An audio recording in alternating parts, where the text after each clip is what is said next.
Welcome to Virtual Lunch.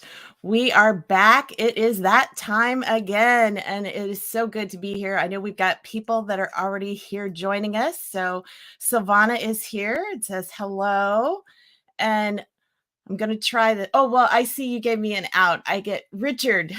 So I wouldn't want to butcher that first name. So thank you for giving me that. So hello, Richard.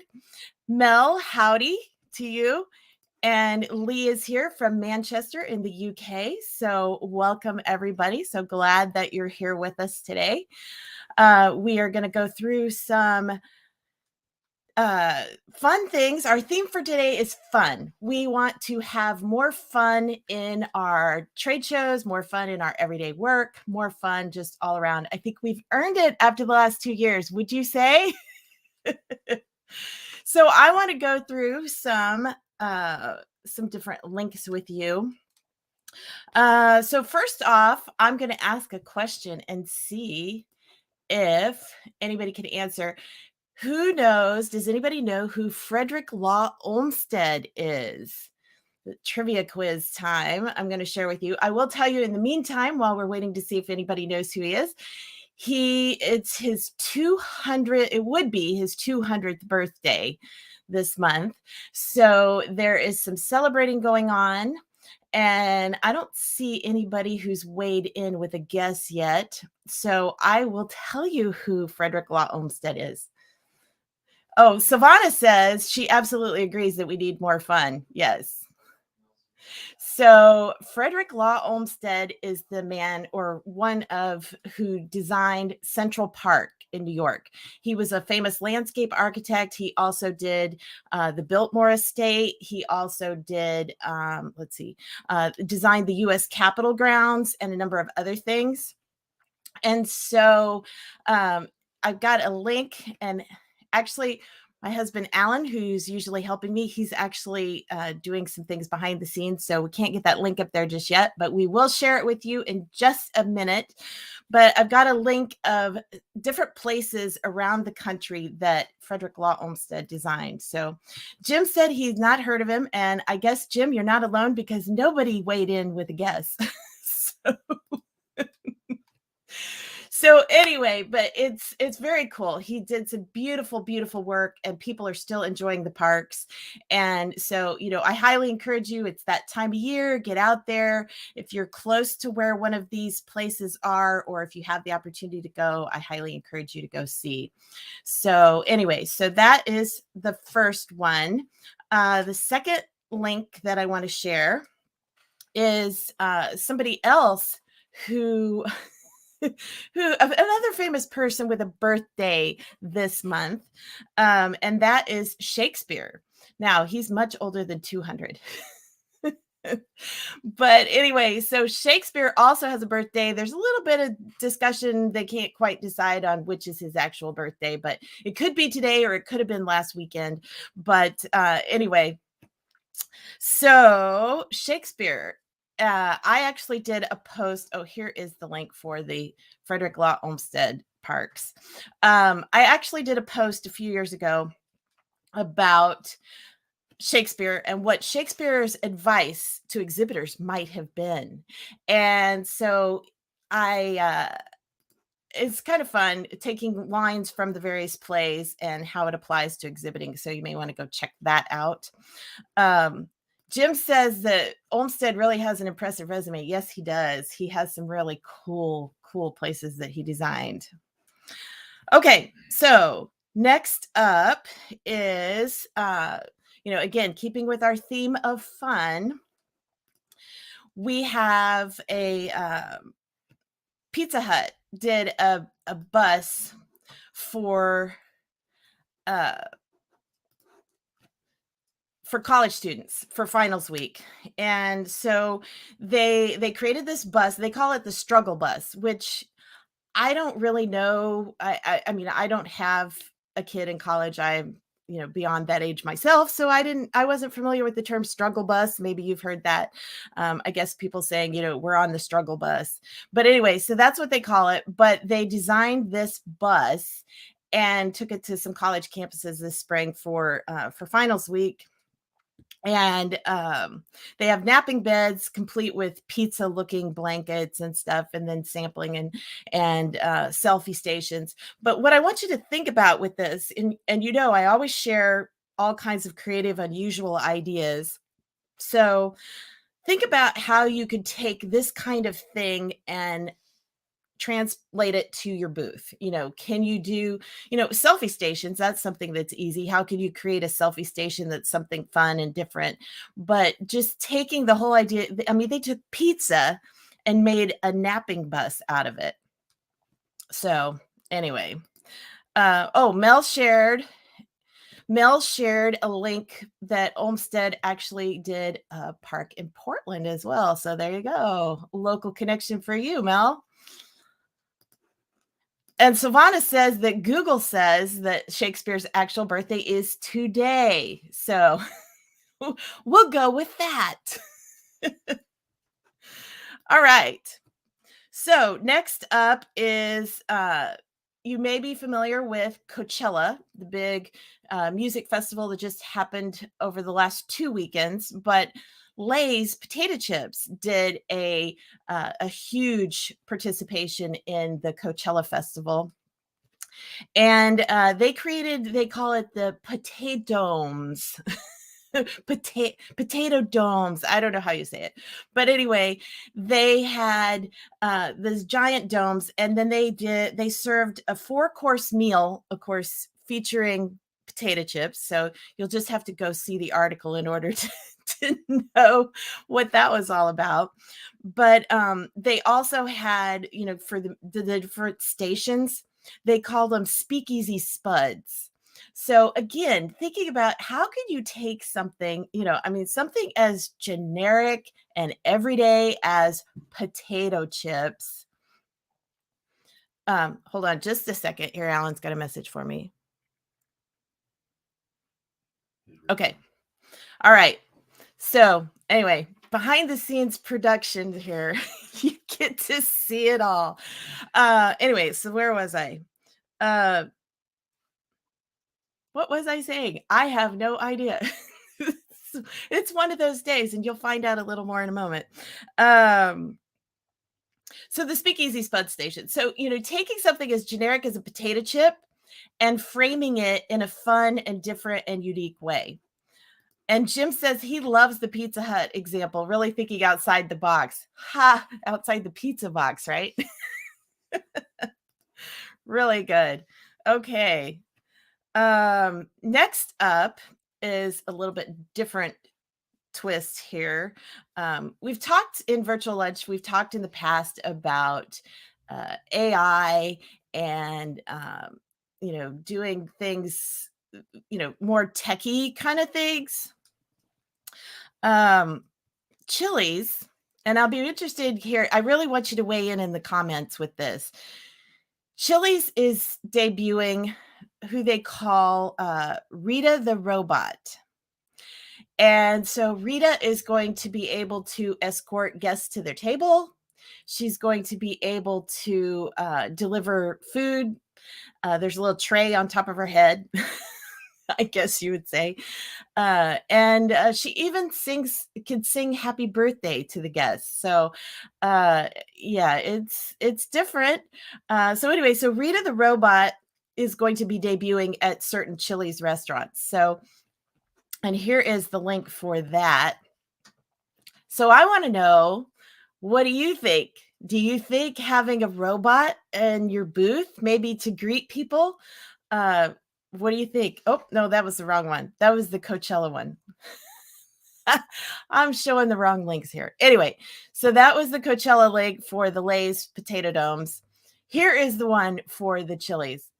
It is one of those days, folks. It's been one of those weeks, actually. Can anybody else relate? Anyway, so there's the link for the Chili's. So I want to know, what do you think? Do you think that that a robot could be used as a booth staffer? I don't know. I'm not sure I would like that.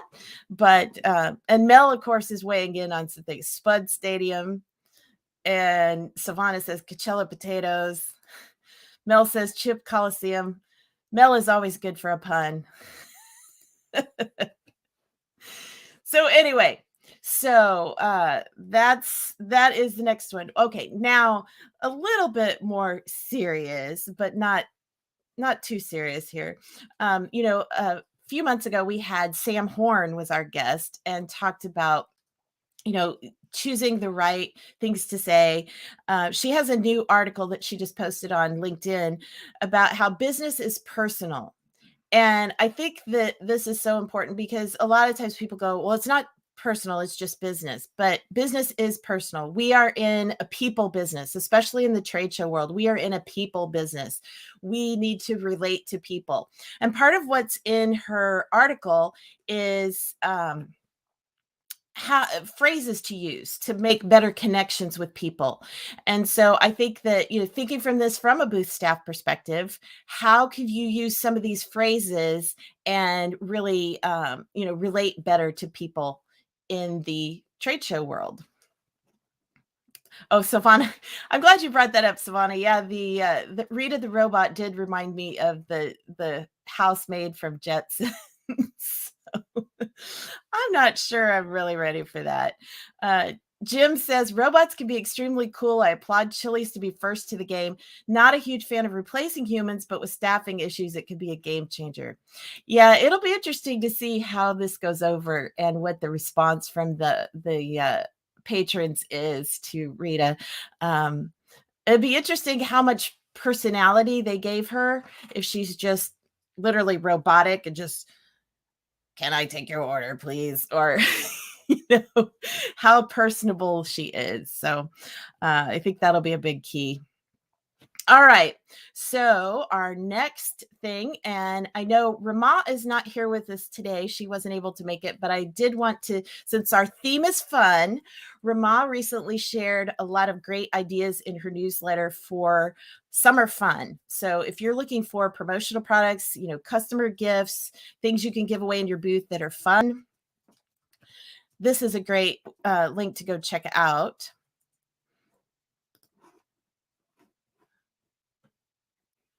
Oh,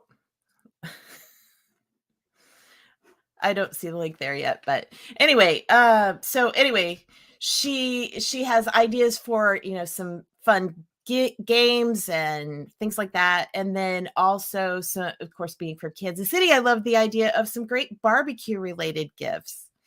All right, here is that link for Rama's newsletter. So you can go see what some of those summer fun gifts are. And, oh, the puns just don't stop. Phil says it will definitely create a buzz, Lightyear.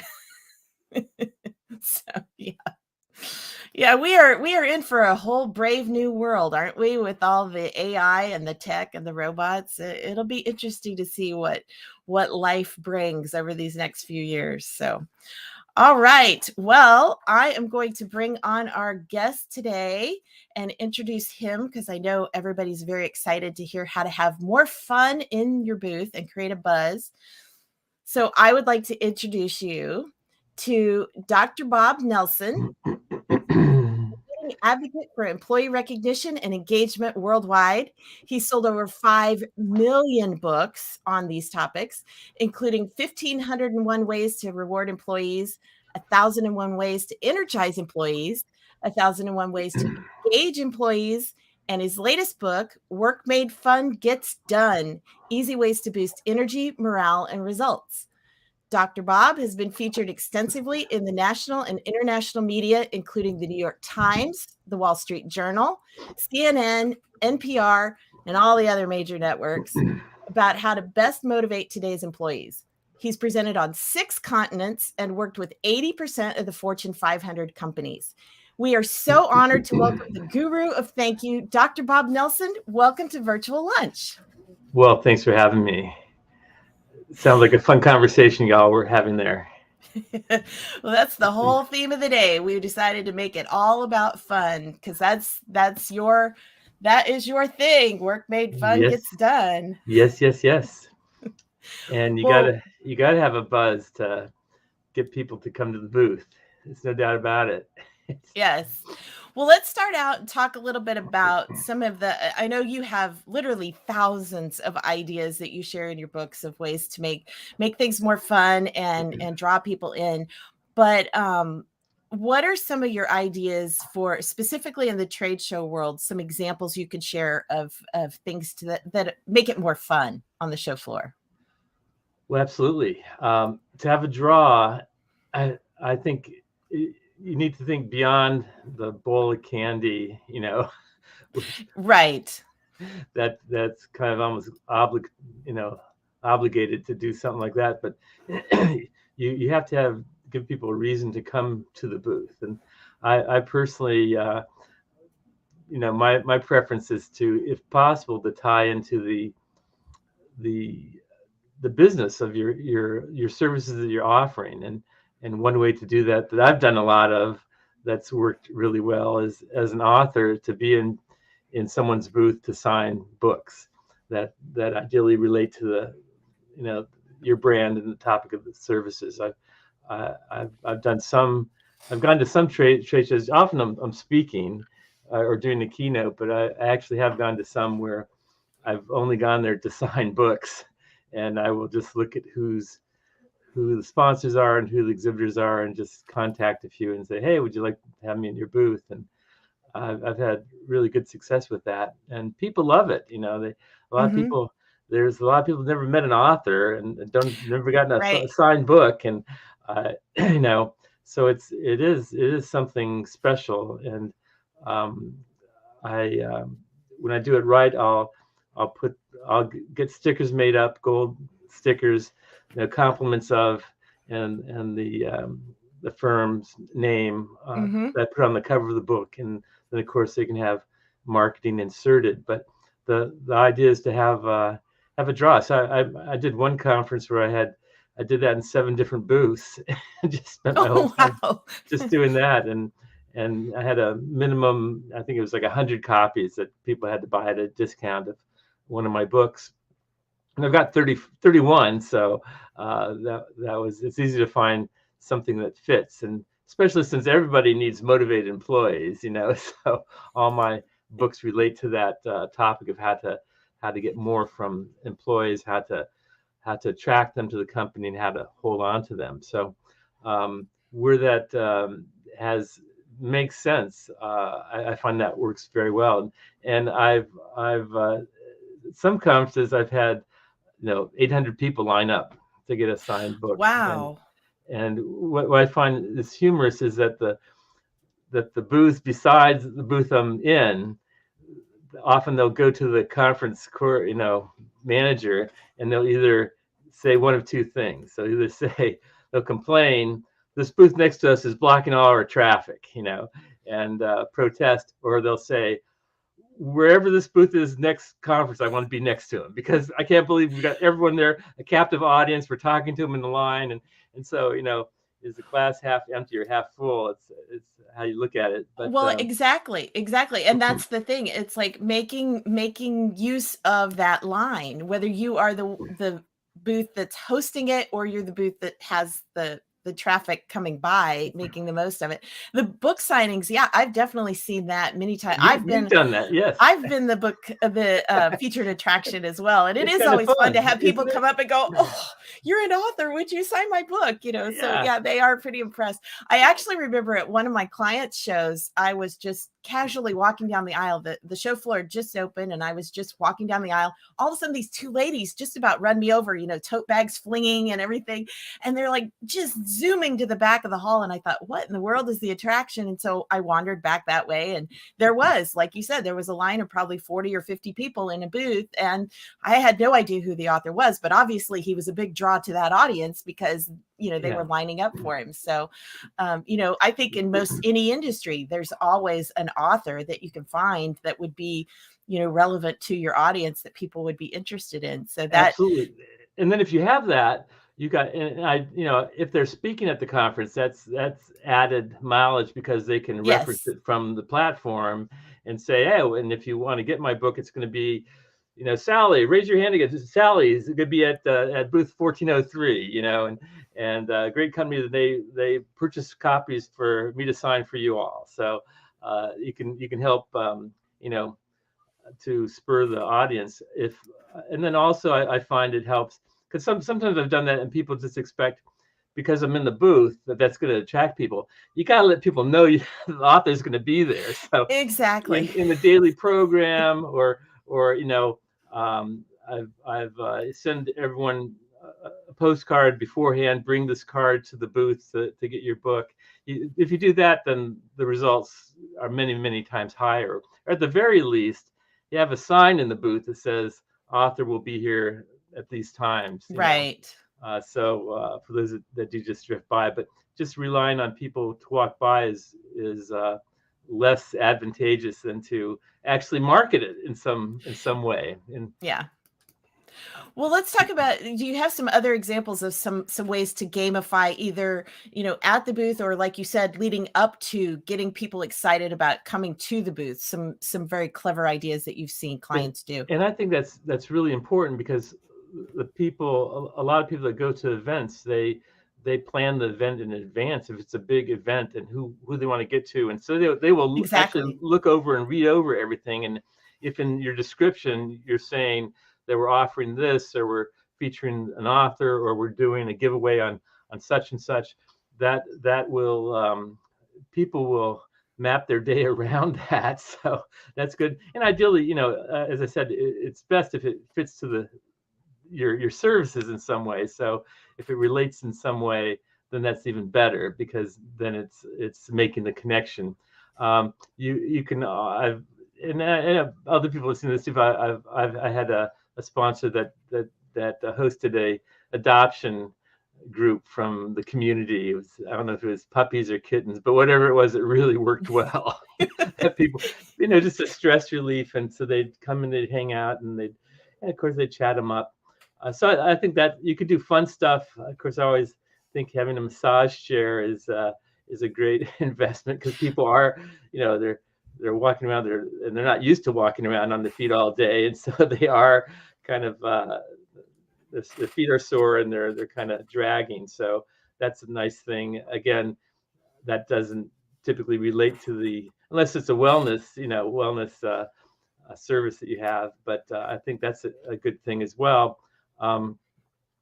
I've used scratch off stickers, where you get it and it calls attention to the booth, but then they scratch off for a sample of this, or again a book, or a sample of your services, which could be whatever that might be, an assessment or a sample. If it's so I think it makes sense to wrap around the things that you're offering, ideally, and to highlight like that, and that becomes part of the getting to know you, that they get see a sample of your product or services. Well, I also, one of the examples in your Work Made Fun Gets Done book was, and this wasn't necessarily specifically for trade shows, but I could see how it could be used in that way, was to make a spoof video. And so the employees all got together and they made this really fun social media video. And I think doing something like that would be a fun way to, invite people to come to your booth and really kind of not exactly gamify it, but just kind of give them a taste of the kind of fun that they're going to get to see in the booth. Fun always works, and I've having said that, I can recall vendors that would do again, it had nothing to do with their business, but they would roll a thing of Michael Jackson, and it was very effective. I remember bringing people back to look at the video that they were showing, on a nonstop roll. So when you have something that's an attraction, a person, a book, something fun on a clip, that's going to help to draw people in, because you can only talk to one person at a time. And if there's a group of people, and you've got, a limited number of staff workers, then there's going to be other people that you're going to miss because they just walk by. So unless you have something to grab their attention that pulls them in. I've done, and again, if you use an author or talent, and I've only done this a few times, but it works really, really well, is to have the person hang a microphone on you. And so they have a limited broadcast for the area. And not to do a presentation, which of course you can do if you have room for that, Hmm. but just to talk to people as they're asking you questions and have that broadcast, that draws people in. Oh, And interesting. yeah, so you go from having a one-on-one conversation to suddenly there's a group of people standing around because they say, oh yeah, I know Dr. Bob. You know, I've got 5 million books out there, so that that's fun as well. I also I worked with Ken Blanchard, who wrote One Minute Manager, which has sold 50 million copies, and they are a lot of human resource shows, and they would very simple idea. They would just have someone take pictures of him and attendees, Yeah, and that was very big. You know, people would line up for that, and maybe there'd be a book involved, maybe there wouldn't. It would just be a picture with Ken that they just a put up in selfie. Yeah. their office. Yeah, so that was before selfies, so probably anyone could do it now, but it's easier to do when you see that they're allowing that and the person is Right. being gracious about it. Right. So And again, it's all about working that line and making sure that it's not just people lining up that want a free selfie with the author, but they're actually, you've got yes, somebody there that's you qualifying as you well. get to know them, you get them, you scan them, or you get their business card, Hmm. and you start a conversation. So it's all about getting people to have the Well, conversations, and if you do that right, then that's you're a step closer to the business. exactly. Well, I want to shift gears since your big thing is rewarding employees. I want to talk big because I don't think there's nearly enough conversation around how to reward your booth staff. And I think that making the booth fun and making it successful and drawing in more qualified attendees can actually, a lot of that can go back to how well you motivate and incentivize your booth staff. So give us some Absolutely. ideas If they're on not that. excited, if they're not excited, then it's could be hard for the anyone that comes by to be excited if they're kind of dragging, through or and the mistakes. There's still a lot of people make that they're having lunch in the booth or they're sitting down and talking to Yeah. each other. It's like Yeah, the you 10 gotta be commandments there. that I wrote about 10 Yeah. commandments of booth staffing. And so you have to remind people of that because so you got to get the people that are going to be at the booth together beforehand and do just a quick session on do's and don'ts and to remind them that you're representing the company and we need you to be on, and that means to be even with traffic slows down, to still be on and ready to talk to someone because they're sometimes everyone's in educational sessions and there's not many people walking around and everyone backs off, but you don't know who's walking around and Exactly. that might be a key person that so giving them the information and reminding them and even just going through the mechanics even beyond the booth in terms of a lot of times people haven't traveled, so what to tip, how to track your expenses, what do's and don'ts of broader than the booth, and in terms of representation of the company and of themselves. So that's all key. I think it makes a lot of sense too because you're trying to build a rapport and a team spirit. So you should consider doing something fun for the group. As a thank you Right. for them.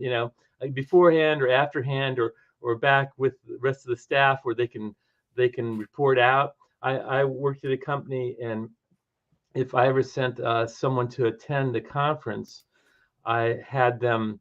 Part of the expectation was that they'd at our next staff meeting they'd give us an overview of what they learned and what they heard that we could all benefit from. And that you do that right, and man, you're getting a lot more out of the conference. And that could be, of Mm, course, you're there for the clients, but it also could be to check out the competition and true. and and what are they doing and what seems to be working there, and and so you can refine your plan, your approach to the market. So let's talk about actual rewards and some ideas there. So I'm going to kind of give you some rapid fire things. So tangible versus intangible rewards, pros and cons. Well, yes. My bias is that the intangible are actually worth more to employees. There's a big industry in gift cards and stuff like that. But you get a gift card and you forget you even have it, and I don't know. It's more that's maybe okay for a birthday party for your your 7-year-old, but when it comes to professionals, you know again, it's nice. Here's a $10, $25 Starbucks gift card. You know, it's a nice gesture, but I think universally, from my research, it's much more important the intangible things, the personal thank you, the great job with that. Overheard that last conversation. That's exactly what we're looking for. That reinforcement, the involving people, asking for their ideas, or how can we bring an energy to the booth? How can we make it fun and see what they have to say? Then people, 89% of employees want to be involved in decisions that affect them. And here, if they're Good point. representing the company, see what if they have any ideas, or if there's how do we handle people taking lunches? How do you handle that if you don't have much coverage in your booth? You know, think that through before you're in it, and then the person's not forced to eat in front of the Yeah. customers. I'm not sure what that looks like. Maybe it's teaming up with someone else that just has one person there, or but finding some way to help them through it, so they can't just make stuff happen that you know unpredictable things they can think through. Um, So what about group versus individual? Do you think it's a good idea to reward the individual booth staffers, like make it more of a competition, or do a group reward of like for the whole team? Hey, if we reach this goal of this many leads, then we do X. I think both, honestly, that you do want to incentivize the group, and here's our goals for the thing, and this many contacts or capturing this many names. But then within that, you can always call out someone that, wow, Tom really took it to task, and he really, worked through his lunch because he was so excited about what we're doing. And you can recognize the group and then call out individuals as well along the way, and then you get the best of both worlds, because the group what gets recognized gets repeated, and you create teamwork by True. recognizing teamwork. And but the informal, don't overlook that. The simple, great job with that, or thanking people before they go, because often they've got their job is piling up while they're not there, unless their job is just to do Mm-hmm. booths, but often people are doing other stuff. And then when they get back to thank them and to make the connection to the department or the company about what this group did, I think is easy to do, and very important to Good point. put them on the showcase. Another fun thing that my wife's company, I saw them do this, and it was just fabulous. That they had invited clients to come be in their booth to represent the company, and they would wear their company name tags, and people would be talking to them, and they say, "You don't work for them?" I go, no, I'm a customer. I buy from them because they're the best. It's like, whoa! It's all of a sudden it just having them being there and being happy to be there and being excited to represent your products or services is a huge thing. I think more people should do that, because it has such a powerful effect. That is so cool. That is so cool. Well, and the customer has fun because they get to be spotlighted basically. They're like a live example there in the booth. And then like you said, it makes the company look good because it's coming straight from the customer's endorsement. So And it it's a might be, win-win all the way around. and the customer, depending on the conference, it may be something that they're planning to be at anyway. And so Hmm. you just ask them, hey, can you spend a few hours in our booth? And they're often excited to do so, and honored that you'd ask. So that's Yeah, that's the cool thing. If you can make stronger relationships that you already have. Uh, uh, true. of course, True. Other, simple fun. I'm not real big on the trinkets and trash type of stuff, but logoed items and whatnot. I think I'm actually very biased by the most important things being, the personal over the physical. From my research, those tend to be the biggest motivators, the things that stand out to people, that when they think back on having worked with you, they're going to remember more of the times that you called them out and you did a personal thank you or a written thank you, or you mentioned it in the staff meeting back home or to your manager that you called them out. That's going to stick with them more than a gift card. Well, and speaking of, we got a link to your article that you wrote on low cost ideas, so people can go check out a lot of different. I mean, it's a huge post with a lot of different ideas. So, but you have one more fun thing for our audience who's joining us. What is that, Dr. Bob? What is that? I'm not sure. What are we talking about? Oh, yes. I don't do this very often, but I said, if you caught me at the right time, that if anyone sends me their physical mailing address, I will mail them a copy of the book. There you go. I did it. So there you go. There you go. I don't get these free either. These are books that I'm buying. I get a discounted price as an author from the publisher, but these are that I'm buying, and I'll personally be packaging and paying for the postage, and I'm willing to do that for being a part of your show today and for your listeners. I'm appreciative that they tune in. Well, and I think that's so cool because I think, like we said, it is so important to have more fun. I mean, I think too often we get caught up in all the tasks and the busyness and, got to get this ordered and got to ship this and got to do this and got to book this. And we forget to actually make trade shows fun. And so yes, I really appreciate you being here and giving us some great ideas. And the books organize things that you can do to make your own job more fun. So this is what a booth worker can do, how they can make a game out of it, how they can try to beat their personal best of what they did yesterday, a number of contacts or whatever it might be. Or it's things that you can do as a team as well, things you can do as a leader. And then when you get back to work, things that organizations do to make the culture more fun.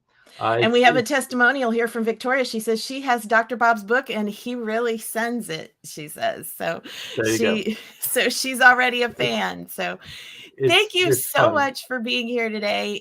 Thanks for having me. It's been a lot of fun. Yes, and very inspirational. Give people my email address. I think you just posted the website. Or I can give you the email address. It's simple, bob@drbobnelson.com. DRBOBNELS. Well, that's the website. So just bob@drbobnelson.com. And again, with your physical mailing address, because otherwise it's a physical book. I can't get it to you. Yeah, exactly. It doesn't go through email. Yeah. Well, thank you so much, Bob. We really appreciate you taking time out to be here with us on Virtual Lunch today. You're doing a good thing. I appreciate you having me. And everybody keep up the good work, make work more fun, and we will see you next month for Virtual Lunch. Next time, we're going to switch it up, and we're going to do one of our networking events for our event in May. So watch for details coming on that. But it's been a great day here, and we will see you guys next time. Bye. Bye-bye.